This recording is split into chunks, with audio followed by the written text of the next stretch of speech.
Bem-vindo ao Papo Espírita, a espiritualidade na sua vida. Olá, este é o Papo Espírita, uma produção da Comunhão Espírita de Brasília. Te convido desde já a ir ao nosso canal, conferir a nossa playlist, se inscrever e receber as produções da nossa casa. Eu sou Ana Cristina Sampaio e comigo no nosso estúdio temos Miriam dos Anjos e Thelma Alves. Como vocês estão? Tudo bem. Prontas para mais um bate-papo? O nosso convidado de hoje é Jefferson Belomo. Tudo bem, Belomo? Obrigada por aceitar pessoal. Mais uma vez o nosso convite. Prazer enorme e renovado. Belomo, você é professor de cristianismo e espiritismo lá na Comunhão, um palestrante espírita, e você tem profundos conhecimentos que você tem compartilhado aqui conosco algumas vezes. A nossa última conversa, a nossa última entrevista foi sobre o tema do racismo e espiritismo, né? Que está lá na nossa playlist. Nós convidamos as pessoas a acessarem e conhecerem o que a doutrina espírita fala sobre esse assunto. E hoje nós trouxemos você aqui para falar sobre a alma dos animais. Então, muita gente hoje em dia tem muito afeto com seu cãozinho, com seu gatinho, seu animal de estimação, mas a gente quer falar sobre os animais em geral. A doutrina espírita tem o que falar sobre isso. Nós queremos saber se os animais têm alma, se eles evoluem, se eles reencarnam, enfim, qual é o papel espiritual dos animais na nossa vida. E a gente quer começar te perguntando sobre se os animais têm alma. É uma pergunta bem interessante, porque o próprio Kardec fez essa pergunta aos espíritos. E aí os espíritos respondem que sim, os animais têm alma dependendo do sentido que a gente dá à palavra. E isso é importante. Por quê? A alma de um ser humano ela é definida pela capacidade que ele tem de escolhas, pelo livre-arbítrio dele.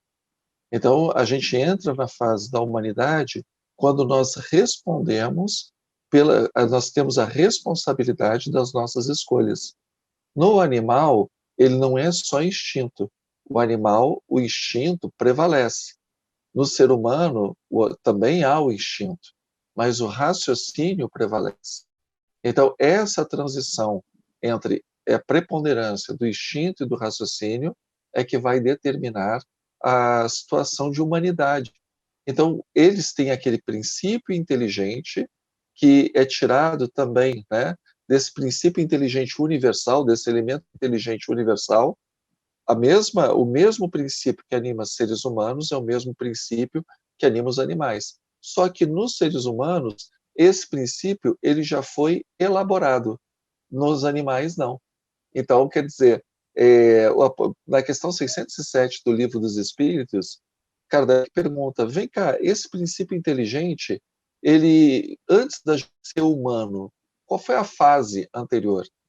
E os espíritos respondem, na fase que precede a humanidade. Então, quer dizer, o que nós temos como alma é como se fosse uma semente que foi sendo elaborada, né, ou melhor dizendo, um diamante que foi sendo lapidado até chegar no estado atual. Nos animais, esse diamante ainda se encontra em estado bruto. Miriam e Thelma, vamos lá, a gente tem muitas perguntas. Pois é. Pode passar para uma pergunta. Vamos lá, Miriam. Pode? Tá bom. Talvez essa proximidade também com os animais pode caracterizar também, Belomo, estou perguntando se pode, né? Esse nosso exercício de afetividade com aquele animalzinho que precisa dos nossos cuidados, não é? Tem a ver? Sim, eu acho curioso porque o animal desperta muitas vezes na pessoa o que um outro ser humano não desperta. É claro que a gente pode aí colocar uma variedade de causas psicológicas, né? Porque um animal ele não vai bater boca com o ser humano, um animal não vai contrariar um ser humano, um animal não vai dizer que eu não quero fazer, né? Claro que o animal também tem animais que são mais voluntariosos, mas via de regra ele está sempre numa fase, na fase humana seria uma fase infantil, ele não cresce. Então também aí a gente tem que ver o perfil de pessoas que, por exemplo, falam muitas vezes, eu me dou muito bem, muito melhor com um animal do que com gente. Mas, claro, o animal não vai discutir com você, o animal não vai questionar você, o animal não vai chegar para você e falar, eu não concordo. Então, as pessoas que têm esse curso, é bom elas refletirem por que elas preferem a companhia dos animais. Afinal de contas, a gente, enquanto ser humano, é da natureza, é do nosso instinto querer preservar os mesmos da nossa espécie e não de outras espécies. Se chama instinto de sobrevivência, né? Então, até aí, normal. Mas o que tem interessante, exatamente pela fragilidade do animal, pela ingenuidade que ele aparenta, ele desperta também no ser humano instintos muito nobres. Então, existem imagens da época do nazismo que, por exemplo, grandes nazistas, né, como Adolf Hess, como o próprio Adolf Hitler, como Goering, fazendo carinho em animal de estimação. Pessoas que levaram milhões de outros seres humanos para a guerra, milhões de seres humanos para serem abatidos, que nem gado, eles tinham um carinho, um amor muito grande pelos seus animais de estimação. Então é interessante a gente ver isso, como o animal ele tem esse condão de despertar, e mesmo em pessoas de atitudes monstruosas, atitudes de carinho e de afeto. Então é uma bênção a gente ter essa convivência. O problema é que algumas pessoas acabam perdendo o controle, né? O cachorrinho, ele olha para nós como se a gente estivesse fazendo parte da matilha. O ser humano olha para o cachorrinho como se ele estivesse fazendo parte da família. São duas visões completamente diferentes. Que o cachorro, quando ele olha para o ser humano olhando para uma matilha, ele quer ser o alfa da matilha. E a gente, muitas vezes, deixa o cachorro mandar na casa mesmo. É impressionante isso. A casa, toda a rotina da casa, gira em torno do animal de estimação. E aí cabe, até na nossa função como espíritas, disciplinar o animal, educar o animal, e não o animal nos disciplinar e educar. Né? Muitas vezes o animal é que leva o dono para passear, e não o contrário. O animal é que determina. Então, normalmente, essa relação raramente é equilibrada. Quem ama animal, ama demais. E quem não gosta, detesta. E o ideal não é nenhum dos dois extremos. O ideal é o ponto do meio, é o equilíbrio. Interessante. Pode falar. Fala, Thelma. Pode? Não, Thelma, continua. Não.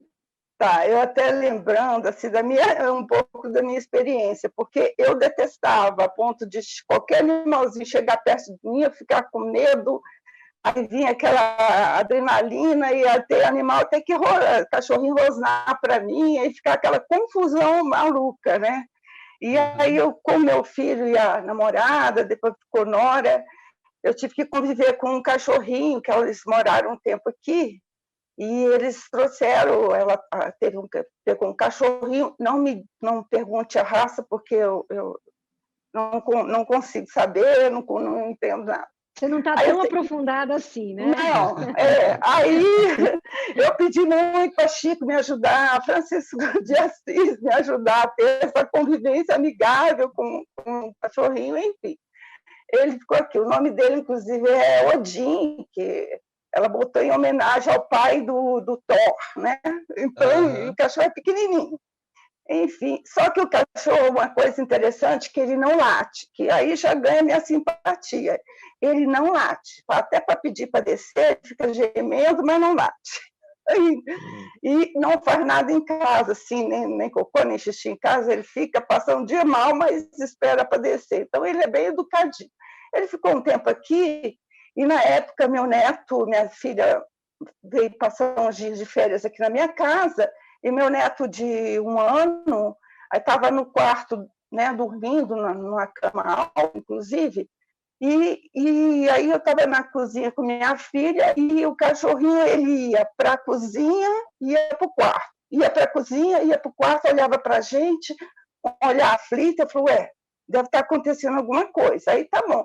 Aí eu fui para o quarto, meu neto estava quase caindo da cama, né? Aí já ganhou mais minha simpatia. Né? Você vê, tem o princípio inteligente aí, né? Tem o tal do princípio inteligente. Exatamente. Que é o início, né, do desenvolvimento da alma, não é isso? Você tem uma ideia, na Idade Média tem um conto de um animal chamado Guinefort, que tinha um casal nobre, que tinha um castelo, e esse cachorro, ele gozava muito do carinho dos donos. E quando teve uma criança, quando esse casal teve uma criança, o cachorro sempre ficava perto do berço da criança. E um belo dia, esse senhor volta com a sua esposa de uma caçada, e quando chega,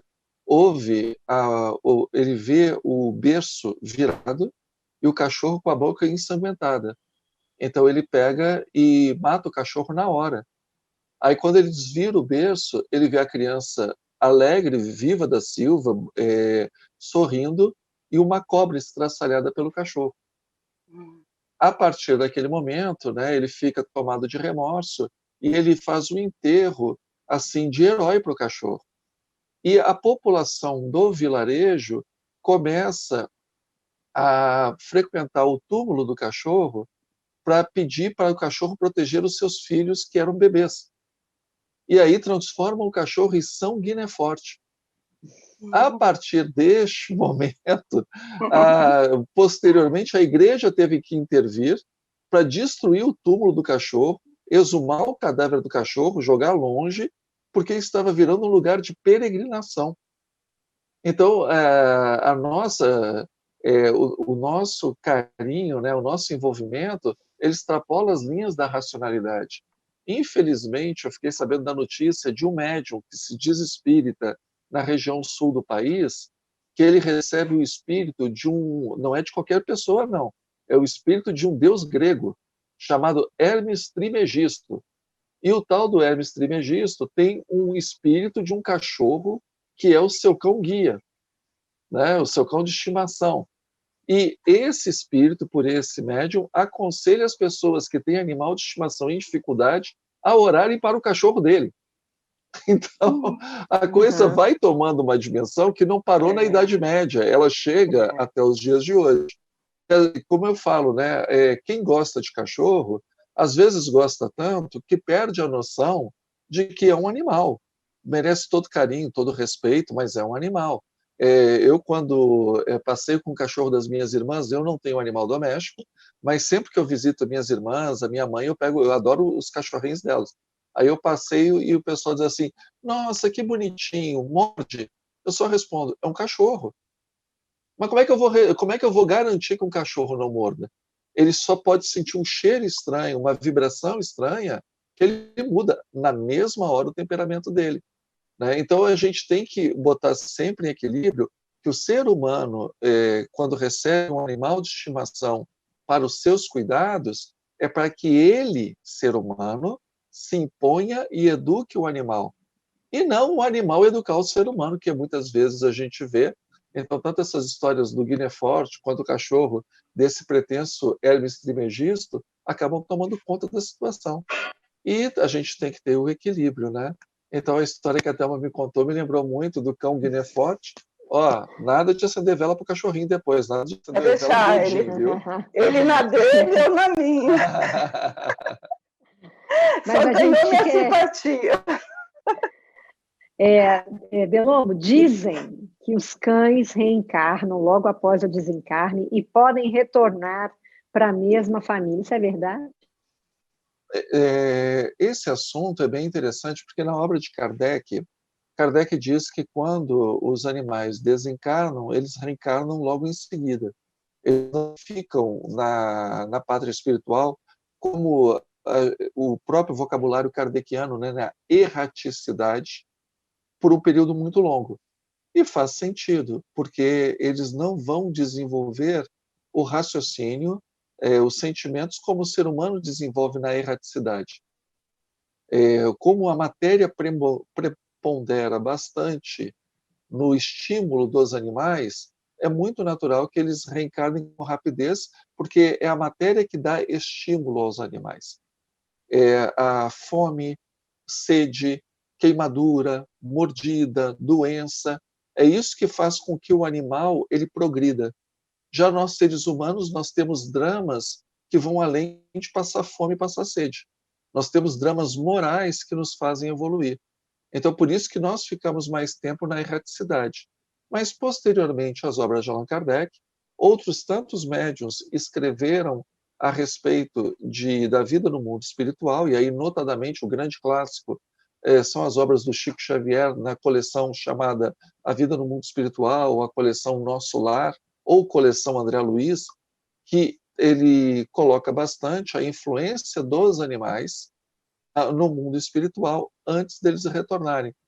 Eu, particularmente, não vejo problema nenhum, porque na prática mediúnica existem muitos relatos de animais auxiliando em resgates nas regiões mais complicadas do umbral, nas regiões onde o acesso é mais difícil, e esse princípio inteligente desses animais ajuda nesses resgates.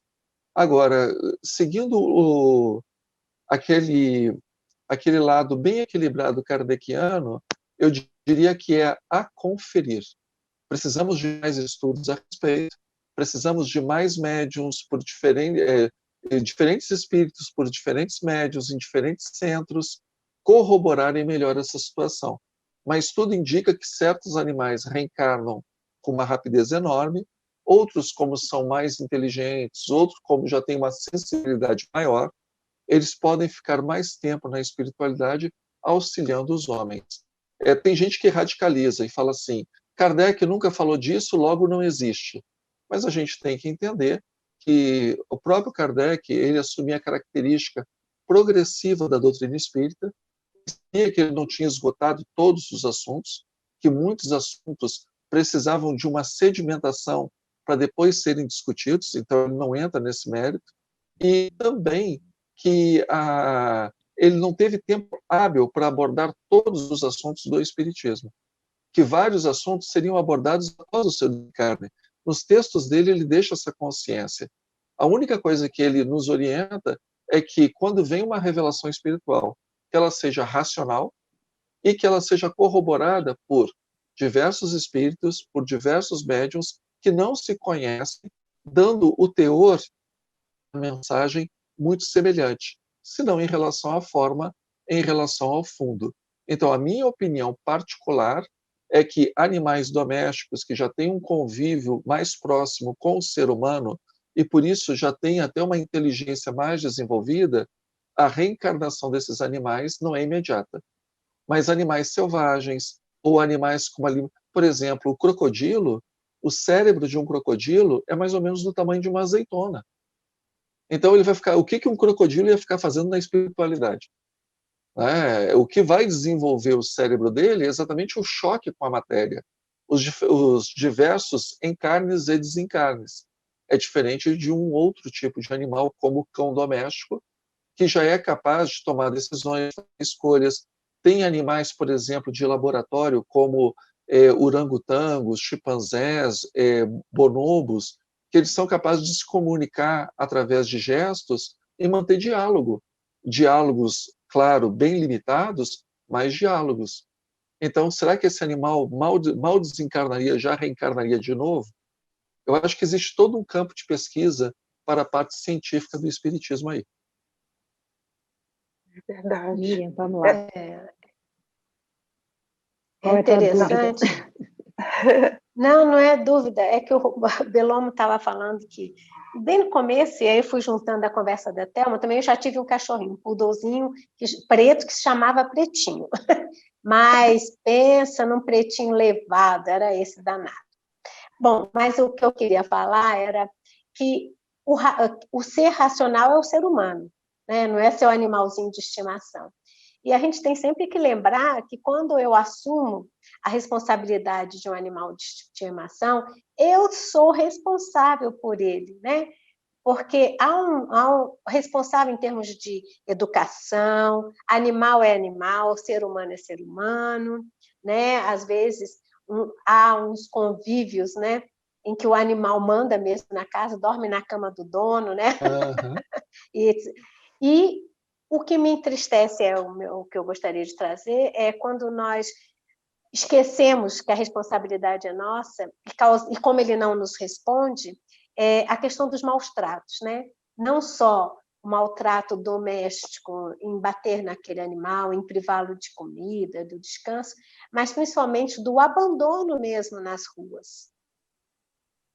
Então, lembrando que a gente é muito responsável por aquele animalzinho que a gente tem. Às vezes a pessoa adora animal e vai trazendo animal para casa sem condição de criar pelo menos um, e criar bem. Que, né, tem cuidados veterinários, tem vacina, tem uma série de coisas que a gente também tem que levar em conta, né? Sim. E aí, quando fica muito caro, resolve sacrificar o animal. Falando que não, eu vou fazer um bem para o animal. Eu tenho uma amiga que ela é dona de uma clínica de veterinária, não é incomum, leva um animal com problema, tem que ter o cliente leva um animal com problema, o animal tem que passar por uma intervenção cirúrgica, essa intervenção cirúrgica não é barata, e aí o cliente fala assim, tá bom, eu vou dar uma ligação e já volto. E não volta, deixa o animal lá. Ou senão simplesmente fala assim, não, então pode sacrificar. Quanto é que é a cirurgia? R$6.000. Não, então sacrifica. E não é dessa forma. Né? A eutanásia, ela vale, a proibição de eutanásia, ela vale no espiritismo tanto para o ser humano, quanto ela vale para o animal. As pessoas não param para pensar nisso. Países ditos, né, que nós brasileiros ou outros países do chamado terceiro mundo falam assim, não, países evoluídos. Evoluído pelo não mútil, né? Porque do ponto de vista espiritual, a evolução de um grupo é a evolução moral. Uma amiga minha foi fazer o doutorado na Suíça, nos condomínios, eles obrigam a cortar as cordas vocais dos animais, para que não faça barulho no apartamento. Aí eu me pergunto, que evolução é essa? A gente para assim, não, eu vou mandar castrar o meu gato para ele não miar. Para e pensa, né? Você pega um animal de estimação, põe no seu convívio, para você pegar e mutilar o animal, porque é uma mutilação, e acha que está tudo bem? Engraçado que são muitas pessoas que às vezes falam assim, eu não como carne de animal, porque isso é um absurdo, se alimentar das vísceras dos nossos irmãozinhos inferiores. Mas vai lá e castra o gato, castra o cachorro. Castrar é mutilar. Então, assim, que evolução é essa? Então, a Miriam colocou muito bem. Trouxe para a nossa responsabilidade.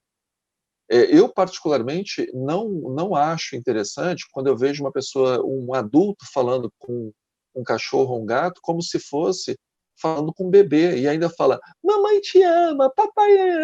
Não, é um cachorro, é um gato, não é filho. Mas muita gente faz isso agora, né? Mas direto.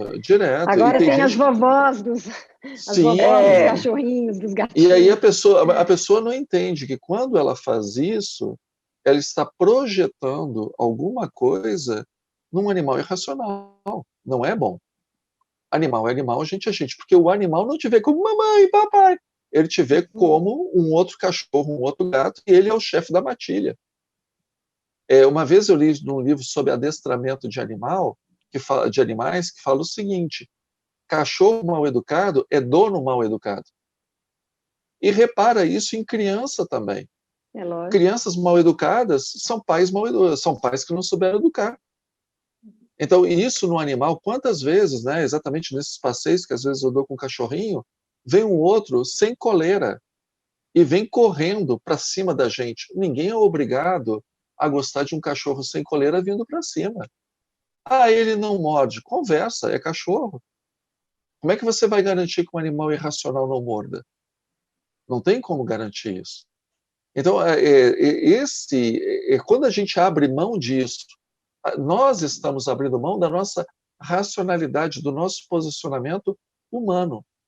E veja bem, não é disciplinar o animal na base da vara, do grito, dos maus tratos, ninguém está falando isso. A gente só está dizendo que o ser humano tem que assumir a sua postura de humano, porque senão ele nunca vai ser um bom dono de um animal. E o animal merece todo o respeito, todo o carinho, por isso que eu comecei a minha fala dizendo, o que tem de país de primeiro mundo, como todo mundo elogia a Suíça, mutilando as cordas vocais de um animal, mutilando, por exemplo, a genitália de um animal, para que o gato não mie, para que o cachorro fique mais calmo. Está errado isso. Cortar as orelhas para que as orelhas fiquem esteticamente mais bonitas, né? Cortar o rabo. Isso se coloca na situação. Então, isso gera uma responsabilidade nossa muito grande em relação a esses bichos.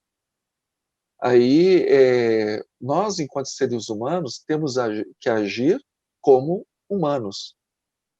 A gente não pode abrir mão do nosso posicionamento, porque se a gente abre mão do nosso posicionamento, aí a gente faz parte da matilha e quem vai determinar os rumos da nossa casa vai ser o gato, o cachorro, o passarinho, o jabuti, por aí vai. Uhum. Nossa, Agora, é muito Beloma, importante colocar isso para todos nós. e me diga uma coisa. Os animais têm percepção mediúnica? Porque a gente ouve muita história, né, de que o cachorro está latindo para o nada, e aí as pessoas, nossa, ele está vendo alguma coisa. Como é que é? Como é que funciona isso?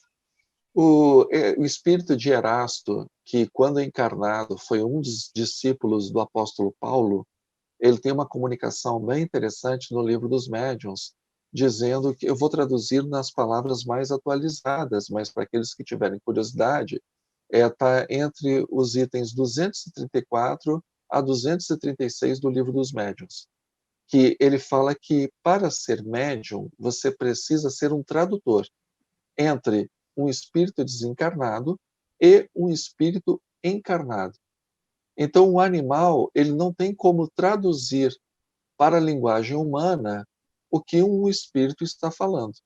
Então, o animal ele nunca será médium, porque médium é uma capacidade de dois seres humanos, um encarnado e o outro desencarnado, de se comunicarem.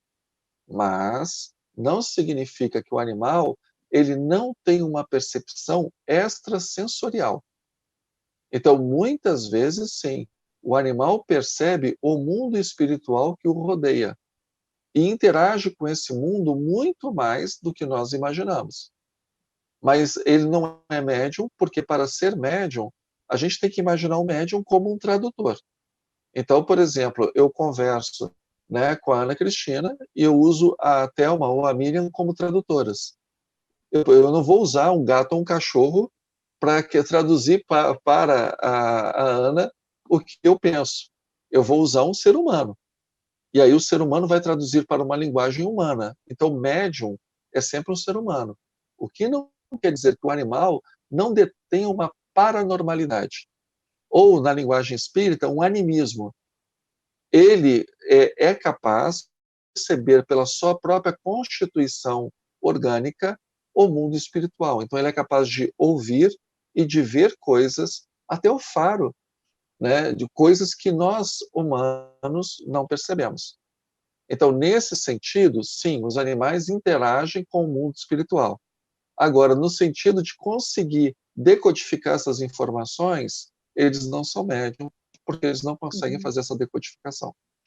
Agora, que é muito esquisito, você está à noite, sozinho em casa, um cachorro fica latindo para o além, né? O cachorro olha para um lugar onde não tem ninguém e fica latindo, e você sozinho de noite em casa, é muito esquisito. Mas isso não quer dizer mediunidade. Porque essas histórias acontecem, né? Isso. E aí a gente vê que o espírita não é espírita porcaria nenhuma, porque nessa hora ele se tranca no banheiro e ali fica com o Pai Nosso que está no céu, Ave Maria, cheia de graça. E essa importância do animal com a questão da importância. Me lembrei que na antiguidade, os gatos, não é? Sempre a gente tem a menção da bruxas com os gatos e a importância do gato nessa interlocução com o mundo espiritual, né? Eu me lembrei dos gatinhos agora, enquanto o Bellomo contava dos cachorros latindo. Os animais, coitados, eles sofrem muito. O meu sogro, que hoje faz 92 anos de idade, ele é do interior de Goiás e ele conta que na época da Páscoa o padre dava um sermão contra o bem-te-vi, porque diz que quando Jesus estava no Horto das Oliveiras e os soldados foram prender Jesus, que o bem-te-vi é que ficou em cima do galho onde estava Jesus, denunciando para os soldados onde Jesus estava orando. E ele ficou lá, bem-te-vi, bem-te-vi. E aí os soldados foram lá e prenderam Jesus por causa do bem-te-vi. E com isso, o que a cidade fez? Pegou o estilingue e saiu matando todos os bem-te-vis da cidade. Então, essas histórias, né, a gente vai vendo, por aí vai, gato preto, né, esses folclores que não se sustentam, né, não se sustentam, mas infelizmente, por isso que a beleza do espiritismo está em dar racionalidade para o estudo dos fenômenos espirituais. Então, quando acusavam o espiritismo de ser supersticioso, Kardec sempre defendia, muito pelo contrário. O espiritismo, esclarecendo os fenômenos espirituais, ele traz uma luz, uma razão, espantando a superstição. Então, cabe a nós fazer isso.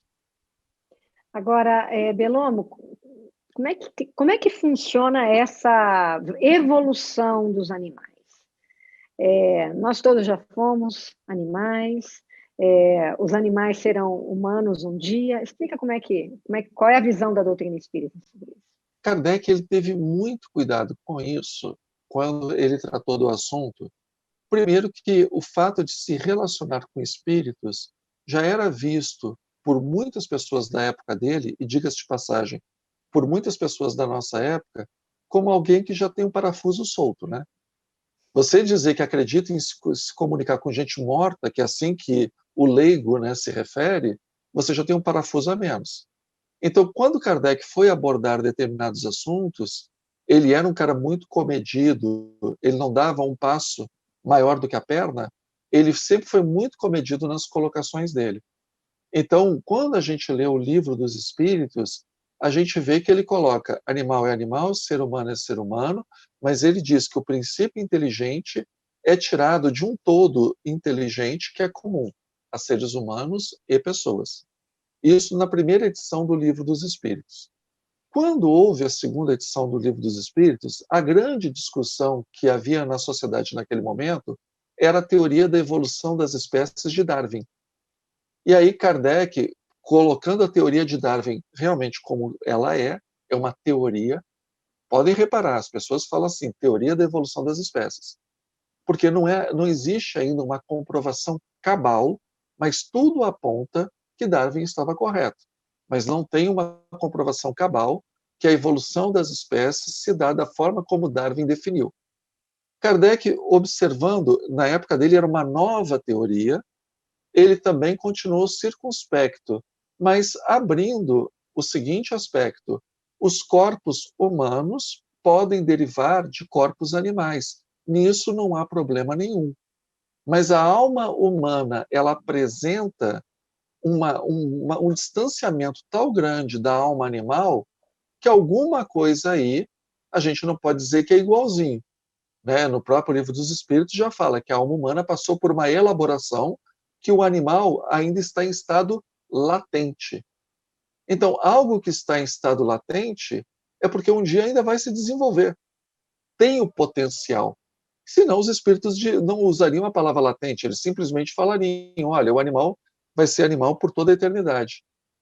E aí Kardec diz que não há, né, na Revista Espírita de 1864, ele diz assim, quando ele aborda a questão da perfeição dos seres criados, ele coloca como uma teoria também, que de encarnação em encarnação, o animal pode chegar a ser humano. Hoje, com todos os estudos, a gente tem que lembrar que Kardec escreve isso há mais de 160 anos. Todos os estudos que vieram depois, dentro do movimento espírita, né, que ajudam a elucidar esse tema, apontam para a questão dos animais um dia chegarem no patamar humano. Então, o caminho inverso também pode ser visto. O humano, no passado, ele veio de espécies inferiores. Do ponto de vista biológico, físico, isso é já assim, é muito pouco provável de alguém negar, porque o nosso próprio cérebro, o nosso próprio DNA, as circunvoluções da nossa cabeça, da nossa massa encefálica, elas demonstram que foram um aprimoramento de espécies anteriores.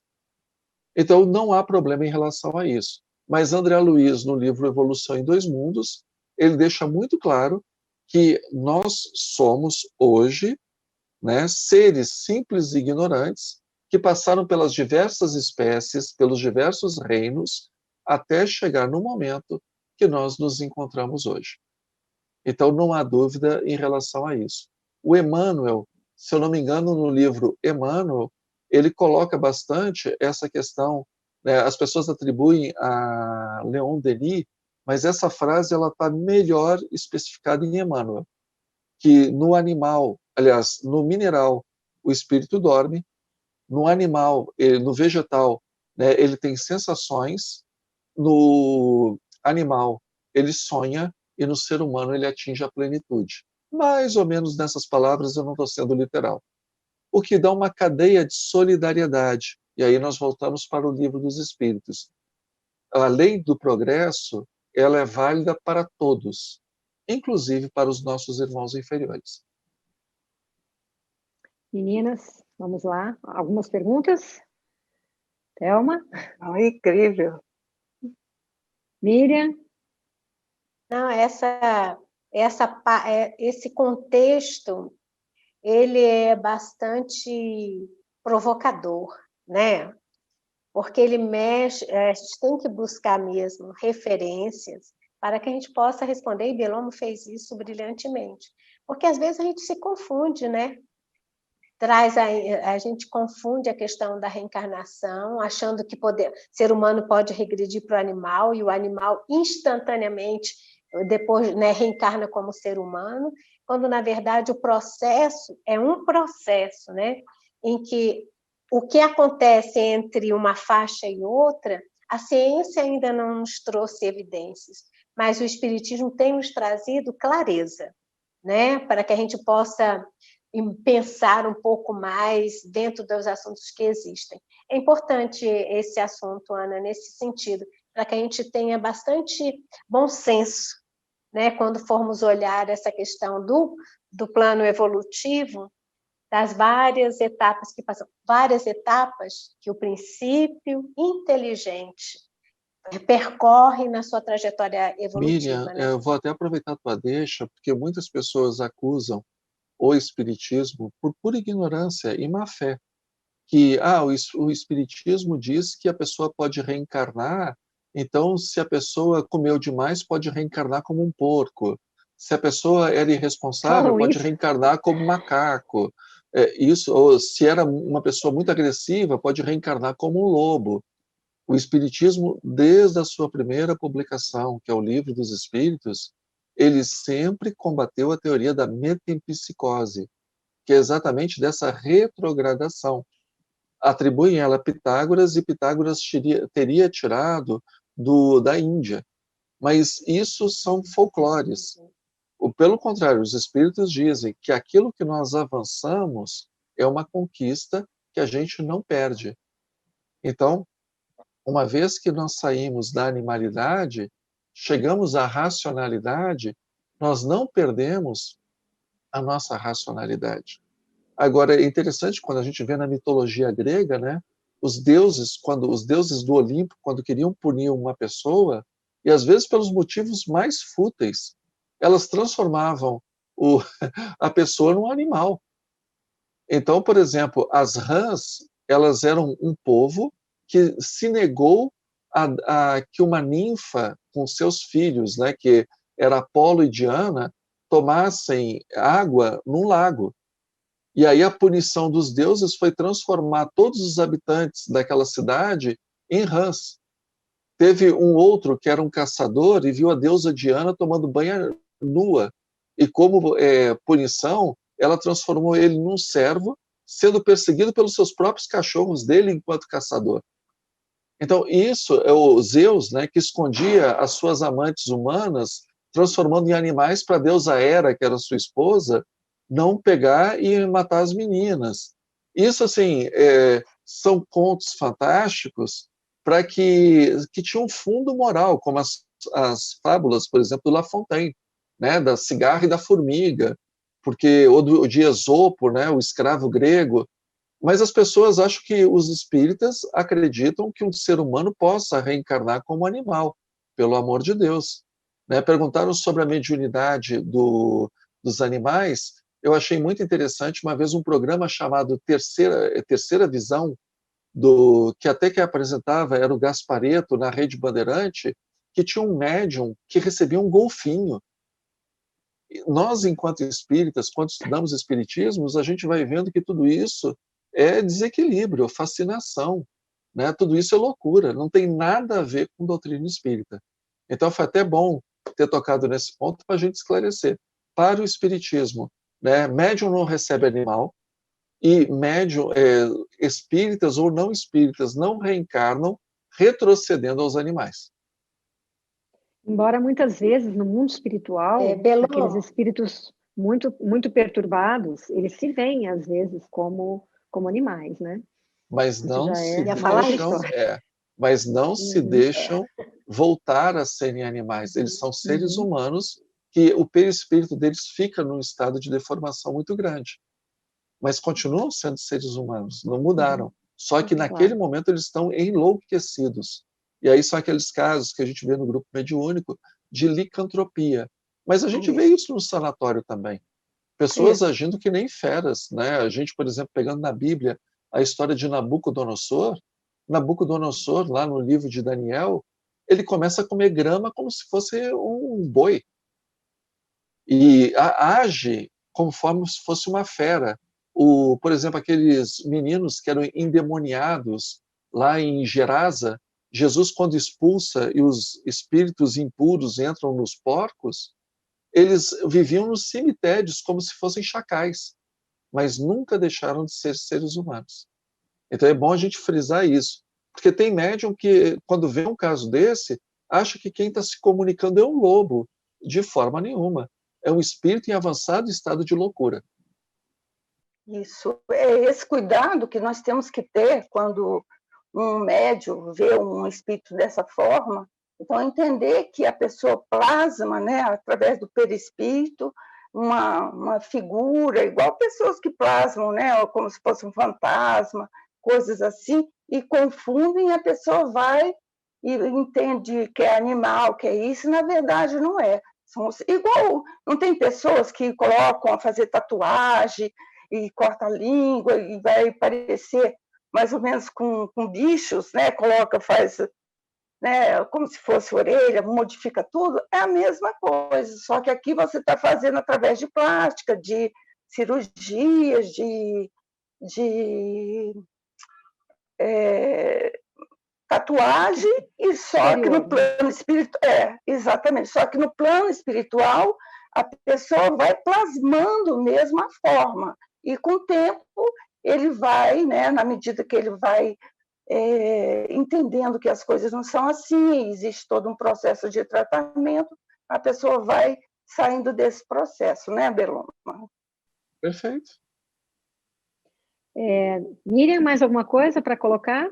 A gente está começando a caminhar para o final do programa. Eu ia colocar a importância do médium perceber, né, a origem da comunicação.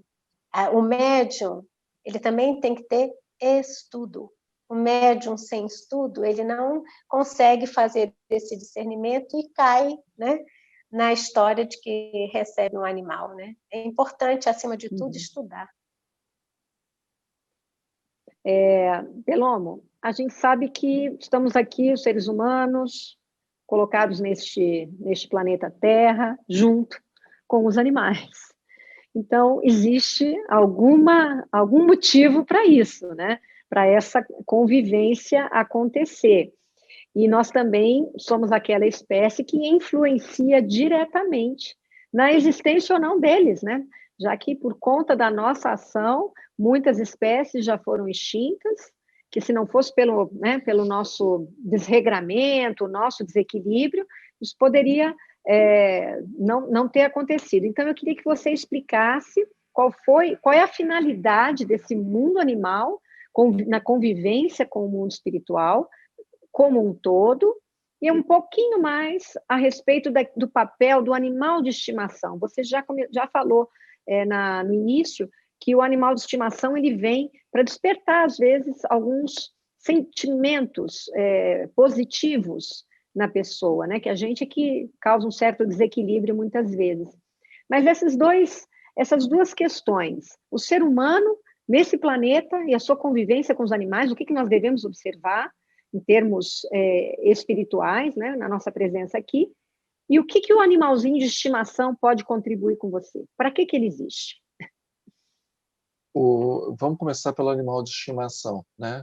O animal de estimação, ele existe uma atração natural entre o nosso psiquismo e o psiquismo de certos animais que permitem essa convivência e até esse carinho que nós temos. É muito curioso, né? A gente, quando recebe um videozinho, e hoje com as redes sociais, coisa mais fácil que tem é passar videozinho, né? Através de ou redes sociais ou desses programinhas de mensagem instantânea como o WhatsApp, o Telegram, as pessoas passam videozinhos de animal. E é interessante como o animalzinho fazendo alguma coisa engraçada, ele desperta em nós o sorriso. Então, nós temos uma ligação que não é só uma ligação de interesses, como os materialistas querem dizer, né? Que não, o ser humano adestrou o animal com interesse na sua defesa e o animal ficou perto do ser humano com interesse da carcaça dos seus alimentos. Do ponto de vista espiritual, a coisa é muito mais profunda do que isso. Então, o animal, ele desperta em nós o que nós temos de mais humano, e nós, através da convivência dos animais, nós vamos lapidando aquele princípio inteligente que um dia vai vir a ser uma alma. Então, daí a beleza, tudo na natureza se encadeia. Agora, em relação à nossa convivência enquanto seres habitantes de um planeta, o ser humano ele tem uma responsabilidade muito grande com esse equilíbrio. Ele não pode ser um ponto de desequilíbrio.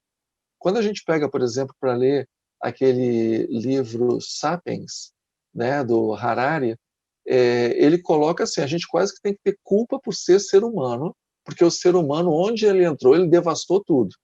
E o autor é de um radicalismo muito grande. Se a gente for ver a maior causa de extinção em massa de espécies no nosso planeta, não foi causada pelo ser humano, foi causada por coisas naturais, como vulcões e meteoros. Quando teve, por exemplo, no período Cretáceo, a explosão de vários vulcões na Terra, sobrou 0,1% de todos os seres vivos. O ser humano nunca fez isso com os outros animais. Né? Quando bateu um meteoro aqui há 65 milhões de anos e acabou com os dinossauros e com diversas outras espécies, quase que sumiu a vida no planeta. Então, o ser humano, sim, ele afeta, mas ele está muito longe de provocar, assim, de ser o maior vilão que a Terra já viu. Agora, nem por isso ele deixa de ter a sua responsabilidade. Nem por isso ele tem que cultivar, porque onde determinada espécie desaparece, todo o equilíbrio da natureza ele é alterado. Uma das espécies que as pessoas quase não falam, mas que se desaparecer ou tiver modificações drásticas, a nossa vida corre risco, é a abelha. Se as abelhas deixarem de desaparecer, toda a polinização fica comprometida. E aí o nosso próprio alimento que garante a nossa espécie pode simplesmente faltar. Então, todo o equilíbrio faz parte. Então, assim, como nós ainda somos seres em processo de evolução, aqui é um planeta de provas e expiações, aqui não tem santo, aqui tem almas que são ótimas em colocar os pés pelas mãos. A gente tem que ter um cuidado redobrado para que a gente não cometa abusos, que depois vai causar um desequilíbrio, que vai se reverter negativamente contra todos. Eu acho que assim, também nunca houve uma geração tão consciente da importância da preservação do meio ambiente como a geração atual. Claro que existe também muito alarmismo, existem países que se utilizam desse alarmismo para colocar interesses econômicos, Isso aí, ninguém é bobo, sabe que existe isso. Mas a parte boa é que sim, hoje existe uma consciência que nunca houve antes. Então, essa consciência com equilíbrio, eu tenho certeza que o nosso planeta ainda vai longe e a nossa espécie ainda vai ter muitas e muitas reencarnações aqui de progresso. Convivendo com todo esse universo que nos foi dado, né? Que nos foi proporcionado, em nosso benefício, com certeza. Beloma, acho que ficou aqui uma porção de ensinamentos, né? Nós falamos dessa convivência com os animais de estimação, nós falamos sobre o papel dos animais como um todo, nós falamos sobre como que estamos utilizando os animais, de repente, em algum desequilíbrio nosso, né? Acho que tem bastante coisa aí para a gente refletir. Queria te agradecer, Beloma, mais uma vez. Você falou muito de Kardec, né? E eu acabei me lembrando que nosso último bate-papo não foi sobre racismo, foi sobre quem foi Allan Kardec. Você trouxe uma porção de ensinamentos aqui, muito conhecimento para nós.